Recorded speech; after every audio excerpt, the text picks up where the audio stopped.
Colin, how did you become a brand ambassador? Well, often it's trial and error. I visited the Isle of Islay way back at the end of last century, and I was in the wine trade at the time, but I indicated to the master blender at Bamor Distillery that I had a sudden sort of euphoric moment when I discovered that Aquavita, Eau de Vie, Ushkava, Ushki, Whisky, the water of life, had changed my perception of spirits. And after 6 weeks, I was very lucky. The company decided to invest in their first ever whisky ambassador, and they couldn't find anybody else, so they asked me, which was fantastic. So if anybody wants to become a whisky ambassador, show passion, show enthusiasm, and a love for the spirit, and you've got a very good chance of making it. Colin, what's the best thing about your job?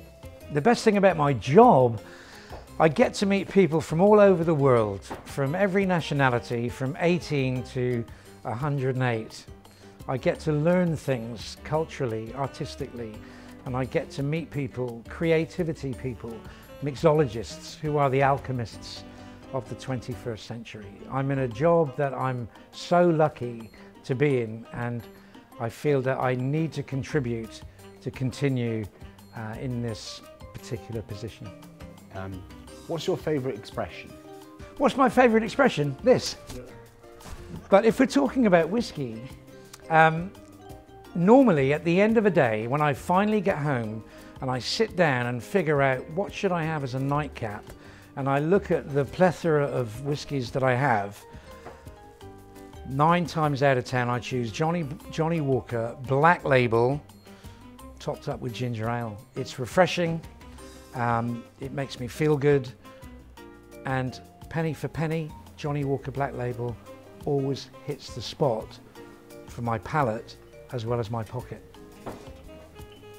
What are your whisky predictions for 2020 and beyond?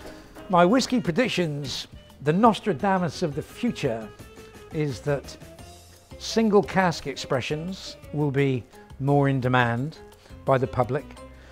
The general public at large have discovered taste in a big way. So I believe that I predict there will be a lot more bartenders getting into whisky and creating new whisky cocktails, of which we're lucky enough to have world class, a cocktail competition, an international competition, which is really starting to take off now. I also believe that distilleries need to make sure that the public are aware of the creation of this liquid is not something that happens overnight.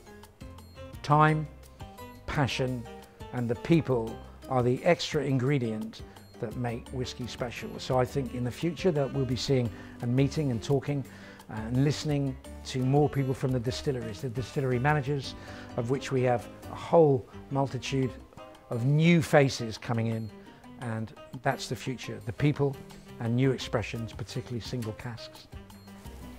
What's your favourite whisky cocktail? My favourite whisky cocktail? Well, there's two really. One is really simple and the other is a little bit slightly more advanced, but if I'm looking for something completely quick and easy that can be made in 6 seconds, the drink is called the Smoky Cokey, because that's what it's all about. The Smoky Cokey, 35 ml of Lagavulin, topped up with a refreshing cola, allowed to go flat for 2 to 3 minutes, and you could be challenged to know that it's even Coca-Cola. Some people have said it's Antica Formula, Punte Mas. You get a slight bitter note, you get the smokiness of the Lagavulin as the top note, put the two together, and it's heaven in a glass. And the other one, which I should mention, is the Smoky Old Fashioned. Again, I'm choosing Lagavulin, although I have recently tried Culila, both from Islay, on the west coast of Scotland in the Inner Hebrides. Mixed with a cube of sugar, some bitters, stirred, topped up with Lagavulin, and if you're in the right environment, which is all important, it can make it a very special moment. Simple, a little bit more advanced, kind of suits me really, simple, easy to please.